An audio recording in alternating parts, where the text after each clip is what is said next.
जैसा कि आपका सीटेट का एग्जाम 21 जनवरी को होने जा रहा है और इसका जो प्री एडमिट कार्ड है वो तो जारी कर दिया गया है। रही बात फाइनल एडमिट कार्ड की, तो आपका जो सीटेट का फाइनल एडमिट कार्ड है वो आज जारी हो जाएगा। तो आप सब जो है फाइनल एडमिट कार्ड लेकर के जाना है आपको एग्जाम हॉल में, या जो है प्री एडमिट कार्ड लेकर के जाना है। बहुत से बच्चों के एडमिट कार्ड पर मिस्टेक है, तो उसको करेक्शन किस तरह करना है, आपको क्या करना है क्या नहीं करना है, सब कुछ डिटेल में जानेंगे। साथ ही दोस्तों आपको एग्जाम देने जाना है 2 दिन बाद, यानी किसको आपका एग्जाम ही है, तो आपको क्या क्या चीज़ें साथ में लेकर के जानी है, इसको लेकर के बहुत से बच्चों के कमेंट आए कि मैम हमें परीक्षा सेंटर पे क्या क्या लेकर के जाना है। तो सब कुछ मैं डिटेल में बताने वाली हूँ, क्या क्या चीज़ें जो है आप वहाँ पे सावधान रहना आपको ज़रूरी है, किन किन चीज़ों का ख्याल रखना है, ताकि जो बहुत से आप पूरी तैयारी करके जाएंगे, सब कुछ पढ़ के जाएंगे, बट थोड़ी सी गलती की वजह से ना वहाँ पे आप एक तरह से बहुत से बच्चों का पिछली बार रिजल्ट रुक गया, बहुत से इशू होते हैं। तो सब कुछ यहाँ पे आप लोग डिटेल में जान लीजिएगा, क्योंकि जब आप फर्स्ट अटेम्प्ट दे रहे होंगे ना, तो आपको बहुत सारी चीज़ें ऐसी हैं जो पता नहीं होती हैं। एग्जाम हॉल में भी इतना प्रेशर होता है कि आप कुछ ना कुछ गलतियां कर ही जाते हैं, तो आपको घबराना बिल्कुल भी नहीं है। मैं आप सभी को गाइड कर रही हूँ, जो चीज़ें जैसे बता रही हूँ आप उसे फॉलो करिएगा। तो यही सारी चीज़ें हैं, सब कुछ डिटेल में जानेंगे, बने रहिएगा वीडियो को लास्ट तक बिना स्किप कर। दोस्तों नए हो चैनल पर सब्सक्राइब कर लीजिएगा, बेल आइकन को प्रेस कर लीजिएगा, ताकि इसी तरह की ऑथेंटिक अपडेट आप तक टाइम पर पहुंचती रहे। क्या क्या साथ लेकर के जाना है आप देख सकते हैं। सीटेट का जो एडमिट कार्ड है वो लेकर के जाना आपको। अब एडमिट कार्ड में आपके पास 2 एडमिट कार्ड होगा, एक प्री होगा एक फाइनल होगा, तो आपको फाइनल लेकर के जाना है। आईडी प्रूफ ओरिजिनल, आधार कार्ड या फिर पैन कार्ड या फिर ड्राइविंग लाइसेंस आदि इनमें से कोई एक फोटो कॉपी, ठीक है। मीन्स आपके पास इसमें से कोई भी होगा, चाहे आधार कार्ड पैन कार्ड या फिर जो आपने फॉर्म फिल करते टाइम जिसे अप्लाई किया होगा, या फिर आधार कार्ड से या पैन कार्ड से, तो आप उसे ओरिजिनल लेकर के जाना है। और एक आप जो है उसकी कॉपी भी रख लीजिएगा, ठीक है, फोटो कॉपी उसकी अपने पास रखिएगा। ये सारी चीज़ें हैं। बाल पेन ब्लू या ब्लैक इसे जरूर लें, जिससे गोला भरने में समय कम लगे। जैसे एक आप नॉर्मल पेन जो हमेशा यूज़ करते होंगे उससे आप रख सकते हैं ब्लू या ब्लैक, बट जो है बबल के लिए आप जो है दोस्तों जो गोला फिल करना है आपको, उसमें थोड़ा टाइम लगता है। जो उसकी इंक अगर पतली रहेगी ना, तो आपको उसमें उसको फिल करने में टाइम लगेगा। तो जो बच्चे जिनका फर्स्ट अटेम्प्ट होगा, उनको नहीं पता होगा, तो आप लोग वो पेन लीजिएगा। एक मैं नाम भी बता रही हूँ, रोडिटो की पेन आती है, वो थोड़ा उसका इंक जो होता है नीचे थिक होता है, तो आप 1-2 बार उस पर उसको घुमाएंगे ना तो वो फिल हो जाएगा, तो आप उसे यूज़ कर सकते हैं। दूसरा यहाँ पे ट्रांसपेरेंट वाटर बॉटल आप यूज़ कर सकते हैं। एग्जाम सेंटर पर परीक्षा शुरू होने से 2 घंटे पहले पहुंचना अनिवार्य है। आपको अपने सेंटर पर 2 घंटे पहले जो है पहुंचना अनिवार्य है। साथ ही ऑफलाइन एग्जाम में भाषा विषय का चयन करने में बहुत सारे अभ्यर्थी गलती करते हैं, इसलिए लैंग्वेज फर्स्ट और लैंग्वेज सेकंड का चयन सावधानी पूर्वक करेंगे। यहाँ पे दोस्तों ये जानना आपको बेहद जरूरी है, क्योंकि लैंग्वेज को लेकर के ऑफलाइन एग्जाम में जो है बच्चे बहुत सी ऐसी गलतियां करते हैं। तो यहाँ पे लैंग्वेज के आपके 2 पेपर दिखेंगे, चाहे आपने लैंग्वेज फर्स्ट लिया हो या सेकंड, दोनों में से आपके 2-2 पेपर दिखेंगे। तो लैंग्वेज फर्स्ट में अगर मान लीजिए आपने हिंदी लिया है, तो आप उसमें 2 पेपर दिखेगा, एक लैंग्वेज फर्स्ट हिंदी, एक लैंग्वेज सेकंड हिंदी। तो लैंग्वेज फर्स्ट में अगर आपने हिंदी लिया है तो लैंग्वेज फर्स्ट वाली हिंदी ही करिएगा। सिर्फ हिंदी को देख करके आप हिंदी वर्ड दिख रहा है तो हिंदी में से कोई हिंदी कर देंगे, तो फिर आपका 30 नंबर पूरा गलत हो जाएगा। तो आप उसको पढ़ लीजिएगा, वहाँ पे साफ साफ लिखा रहता है, बट बच्चे वहाँ ख्याल नहीं करते हैं, बस हिंदी देखते हैं, उनको लगता है कि हिंदी का पेपर है, हिंदी मुझे ही सॉल्व करनी है, तो कर देते हैं। आप ये जरूर देखिएगा लैंग्वेज फर्स्ट है या लैंग्वेज सेकंड है, ठीक है, इसका ध्यान दीजिएगा। तो लैंग्वेज फर्स्ट अगर हिंदी है तो आप फर्स्ट वाली ही हिंदी करिएगा। अगर लैंग्वेज सेकंड में इंग्लिश है आप, तो इंग्लिश में भी 2 पेपर रहेगा, लैंग्वेज फर्स्ट का एक लैंग्वेज सेकंड का, तो लैंग्वेज सेकंड वाली हिंदी करिएगा। ऐसा नहीं है कि वहाँ भी इंग्लिश देखा तो बस कर दिए। इस चीज़ का ये मैंने एग्जांपल दिया है, हिंदी और इंग्लिश का। आपका जो भी लैंग्वेज होगा आप उसको देख करके करिएगा कि आपका फर्स्ट में कौन सा है, सेकंड में, क्योंकि लैंग्वेज के जितने भी पेपर हैं, चाहे आपका इंग्लिश होगा, हिंदी होगा, संस्कृत होगा, उर्दू होगा, बांग्ला होगा, कोई भी होगा, उसमें सभी में आपको 2-2 पेपर दिखेगा, एक लैंग्वेज फर्स्ट का एक लैंग्वेज सेकंड का। तो आप इसको ध्यान दीजिएगा, ये बहुत ज़रूरी है, क्योंकि अगर आप थोड़ी सी गलती करेंगे तो यहाँ पे आपका 30 नंबर चला जाएगा, ठीक है।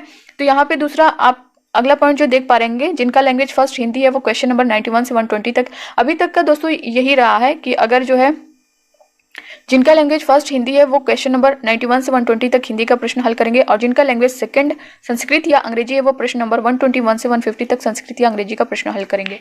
यदि प्रश्नों में बदलाव होता है तो उसका भी ध्यान रखें। बेस्ट ऑफ लक यहाँ पे देख सकते हैं। मैं आपको बता दूं कि 90 तक तो आपको कोई प्रॉब्लम नहीं होनी चाहिए, क्योंकि 30 आपका CDP पहले आएगा, 30 उसके बाद आपका जो है मैथ है, और 30 उसके बाद आपका EVS है। 90 क्वेश्चन तक यहाँ पे आपको कोई प्रॉब्लम नहीं होती, या आपका मेन बुकलेट होता है, मीन्स 90 नंबर तक सबका सेम रहेगा, सभी बच्चों का सेम रहेगा। अब यहाँ से प्रॉब्लम ये 91 के बाद से यहाँ पे आपका जो है चेंज हो जाता है। 91 से आपने जो लैंग्वेज जिस बच्चे ने लिया है आपको वही करना है। तो 91 में आपका जो फर्स्ट लैंग्वेज आपने लिया है, 91 से 120 तक जो है आपका लैंग्वेज फर्स्ट रहेगा और 121 से लेकर के 150 तक आपका जो है लैंग्वेज सेकंड रहेगा। इस चीज़ का ध्यान दीजिएगा। तो 91 से 120 तक आपको लैंग्वेज फर्स्ट करना है, 121 से 150 तक आपको लैंग्वेज सेकंड करना है। इस चीज़ का आपको ध्यान करना है। और यहाँ पे ये पिछला जो पैटर्न रहा है यही रहा है। फिर भी आप लोग यहाँ पे एक पॉइंट आप देख सकते हैं, यदि प्रश्नों में बदलाव होता है तो उसका भी ध्यान रखें। ये तो मैंने बता दिया जो आपका 20 अगस्त का एग्जाम हुआ था किस तरह से हुआ था, किस पैटर्न पे था, यही पूरा पैटर्न था और अभी तक कोई बदलाव नहीं हुआ है। उससे पहले भी जो ऑफलाइन एग्जाम हुए थे उसी के अकॉर्डिंग 20 अगस्त को हुआ है। हालांकि बीच में आपने देखा होगा कि 2 आपका ऑनलाइन एग्जाम हुआ है, बट जब ऑफलाइन हुआ है तो पिछली बार के ही अकॉर्डिंग हुआ है। तो 20 अगस्त को जो एग्जाम हुआ है उसके अकॉर्डिंग मैंने बताया, बट यहाँ पे मैं फिर भी बोल रही हूँ कि आप वहाँ पे एक बार अपने अकॉर्डिंग देख लीजिएगा कि उसमें कोई क्वेश्चन नंबर में चेंज नहीं किया गया है या कोई सब्जेक्ट इधर उधर नहीं न हुआ है। तो ये सारी चीजें आप लोग ध्यान दीजिएगा। दूसरी बात यहाँ पे दोस्तों OMR शीट को लेकर के मैं बता दूं, इसको फिल करने में बहुत से बच्चे गलतियां करते हैं। तो यहाँ पे आपको कोई गलती नहीं करनी है। रोल नंबर आपको साफ साफ वहाँ पे राइट करना होता है। इस तरह से कॉलम बना होता है। ये एक वीडियो के माध्यम से मैंने आप सभी को पूरा बताया। पूरा जो आपको सीटेट की ओरिजिनल OMR शीट मिलती है उस OMR शीट को मैंने बताया है कि आपको किस तरह से वहाँ पे फिल करना है। तो वो जो लिंक है उसकी मैं डिस्क्रिप्शन बॉक्स में या फिर कमेंट बॉक्स में पिन कर दूंगी, आप उसे जरूर से देखिएगा क्योंकि वहाँ पे बच्चे बहुत गलती करते हैं। तो ये आपका रोल नंबर रहेगा, ऊपर आपको राइट करना है, नीचे आपको इस तरह से बबल फिल करना है। उसमें मैंने बताया पूरा OMR शीट। मान लीजिए यहाँ पे 0 से स्टार्ट होता है, 0 1 2 3, तो आपका जो भी होगा उसमें इस तरह से आपको बबल फिल करना है। इसमें मान लीजिए आपका 1 था, इसमें मान लीजिए आपका 4 है, तो यहाँ पे 4 आपको इस तरह से ये पूरा फिल करना रहेगा। तो आपको ये सारी चीज़ें ध्यान से, रोल नंबर आपको बिल्कुल ध्यान रखना है। साथ ही जो आपको बुकलेट कोड मिलेगा, मेन बुकलेट कोड आप देख लीजिएगा। मान लीजिए आपका A है और लैंग्वेज मान लीजिए अगर आपका हिंदी इंग्लिश है तब तो मेन बुकलेट में ही आपका आ जाएगा। अगर उसके अलावा संस्कृत आपने लिया है, उर्दू लिया है या कोई अदर आपका लैंग्वेज है तो वो उसका अलग से पेपर मिलेगा। तो आप उसको भी मैच करिएगा क्योंकि ज़्यादातर जो बुकलेट होते हैं लैंग्वेज के भी सेम होते हैं। मेन बुकलेट और आपका लैंग्वेज का बुकलेट सेम होता है, तो आप इसको ध्यान रखिएगा। बहुत से बच्चों को जो है या फिर सेंटर पे न जानकारी की वजह से वो अलग मिल जाता है। मीन्स आपका A मेन बुकलेट है तो लैंग्वेज का B C कुछ इस तरह से मिल जाएगा। तो उसको आप लोग जो है एग्जाम, जो आपके एग्जाम हॉल में एग्जामिनर होंगे उनसे क्लियर कंफर्म कर लीजिएगा कि क्या ये करेक्ट है या नहीं करेक्ट है। और OMR शीट तभी फिल करिएगा जब सारी चीज़ें आप कंफर्म कर लें। ऐसा नहीं है कि आधा फिल करने के बाद आपने गलती कर दी फिर किसी से पूछें या जो भी चीज़ें, जहाँ भी आपको डाउट है आप लोग पूछ लीजिएगा और वहाँ पे जो भी टीचर वगैरह रहेंगे। तो ये सारी चीज़ें हैं। लैंग्वेज को भी आप लोग वहाँ पे कोड दोनों फिल करना है। साथ ही OMR शीट को अच्छे से कोई ब्लेड या फिर रेजर वगैरह या फिर किसी चीज़ का इस तरह से यूज़ नहीं करना है। एक क्वेश्चन में आपको एक ही बबल फिल करना है। अगर आप सेकेंड बबल फिल करते हैं तो आपका क्वेश्चन काउंट ही नहीं होगा। ठीक है, तो आपने अगर गलती से या जान के किसी भी तरह से एक बबल फिल कर दिया तो उसको छोड़ दीजिएगा, उसमें डबल फिल करने की कोशिश मत करिएगा। ऐसा ना हो कि बाद में आप जो है अगर वो क्वेश्चन सही भी होने को हो तो नहीं होगा, तो इसलिए आप डबल उस पर मत फिल करिएगा। दूसरी बात यहाँ पे दोस्तों कोई भी क्वेश्चन यहाँ पे आप लोग मत छोड़िएगा क्योंकि इसमें नेगेटिव मार्किंग नहीं है। पहले जो आपको आ रहा है पूरा सब कुछ आप सॉल्व कर लीजिए, बाद में जो आपको लग रहा है कि बिल्कुल नहीं आ रहा है आप उस पर तुक्का लगा सकते हैं। या कुछ ऐसा भी लगता है कि 2 क्वेश्चन में आपको लगेगा कि ये सही होना चाहिए, मैंने पढ़ा था ये हो सकता है, तो आपको जिस पे लगता है कि ये हो सकता है तो उसी पे आप टिक करिएगा। ठीक है, तो इस तरह से आप कोई भी क्वेश्चन मत छोड़िएगा, पूरा करिएगा। हाँ, जो पहले आपको आ रहा है उसे पहले सॉल्व करिएगा। और एक चीज और कि जो सब्जेक्ट आपका वीक है उसको पहले बिल्कुल भी मत करिएगा। सबसे पहले आप उन सारे सब्जेक्ट को करिएगा जो आपका स्ट्रांग है, लास्ट में आप उस सब्जेक्ट को करिएगा जो आपका वीक है। ठीक है, इससे क्या होता है कि बहुत बच्चे पहले उसी को करते हैं तो उनसे जो है आपके अंदर डिमोटिवेशन जो है आने लगता है और आप जो आपका स्ट्रांग सब्जेक्ट है उसमें भी आप गलती करके चले आते हैं। तो आपको ऐसा बिल्कुल भी नहीं करना है।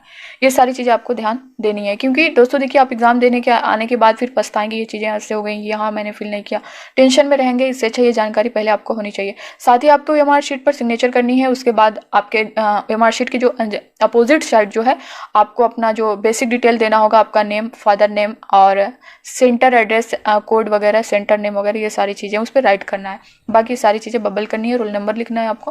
तो ये थी इससे रिलेटेड पूरी जानकारी जो कि मैंने आप सभी को दे दी है। आई होप कि आप सभी को दोस्तों ये सारी चीज़ें पता हो गई होंगी इसको लेकर के कि क्या किस तरह से करना है, एग्जाम हॉल में क्या लेकर के जाना है और किन किन चीज़ों से बचना है, क्या करना है क्या नहीं करना है। एडमिट कार्ड की बात करें तो वो आपका आज जारी हो जाएगा। इस पर आपको बहुत ज़्यादा टेंशन लेने की ज़रूरत नहीं है। हाँ, जिनसे मिस्टेक थी, बहुत से बच्चों के कमेंट आ रहे थे कि मैम मेरा मिस्टेक है तो हमें क्या करना चाहिए। जिनके भी एडमिट कार्ड पे जो भी मिस्टेक है वो अब करेक्शन नहीं हो पाएगा क्योंकि सीटेट द्वारा कोई करेक्शन की डेट या कोई टाइम नहीं दी गई है और इससे पहले भी नहीं दिया जाता था। ऐसा नहीं है कि ये फर्स्ट टाइम हुआ, इससे पहले भी आप जब फॉर्म फिल करते हैं उसके बाद ही 2-3 दिन का करेक्शन का टाइम मिलता है, ऐसे में नहीं मिलता है। तो जो भी मिस्टेक हुआ है आप उसको छोड़िए। ऐसा नहीं है कि आप एग्जाम नहीं दे पाएंगे, आप एग्जाम देंगे। जाएंगे, कोई वहाँ आपको नहीं रोकेगा। आप लोग फिलहाल एग्ज़ाम पे फोकस करिए, अपना एग्ज़ाम दीजिए। बाद में जो मिस्टेक होगी आप या तो फिर दिल्ली बोर्ड आपको जाना पड़ेगा, वहाँ से करवाना पड़ेगा हेड ऑफिस उनके, या फिर जो है आप कहीं सिलेक्शन हो जाता है तो आप वहाँ पे एफिडेविट लगा सकते हैं। ये सारी चीज़ें हैं जो कि मैंने आप सभी को पूरा डिटेल बता दिया है करेक्शन को लेकर के। अब आप बिल्कुल भी परेशान ना रहें, आप अपना फुल फोकस जो है अपने स्टडी पे रखें। तो बस आप सभी को बेस्ट ऑफ लक, और आप लोग अच्छे से एग्जाम दें, अच्छा स्कोर करें। मिलते हैं नेक्स्ट अपडेट के साथ, तब तक के लिए bye bye, take care, thank you.